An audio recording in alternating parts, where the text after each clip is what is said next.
Hi, my name is Francis Paua, and this is CADMEN Academy. So we're gonna bring something a little different to you in this course. It's gonna be about beards specifically, something that we haven't done yet.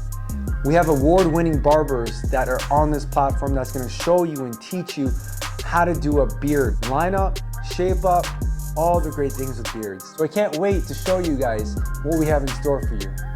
Hi everyone, it's Benson Hedges here from CADMEN Academy. Tune in while we share our techniques and skills to take your skills to the next level. What's going on, everybody?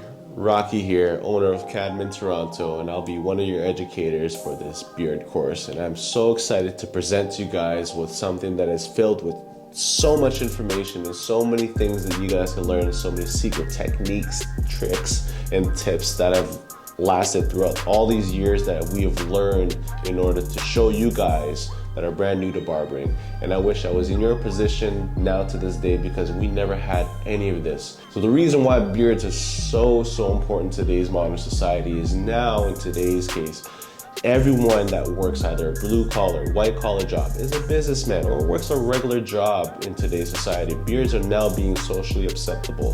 So it's up to you to make sure that they look their absolute best. We're here for you. We're excited to be your educators, and we cannot wait to show you all the modules we have in store, to showing you the tips and tricks and secrets to making men look their absolute best with their beards.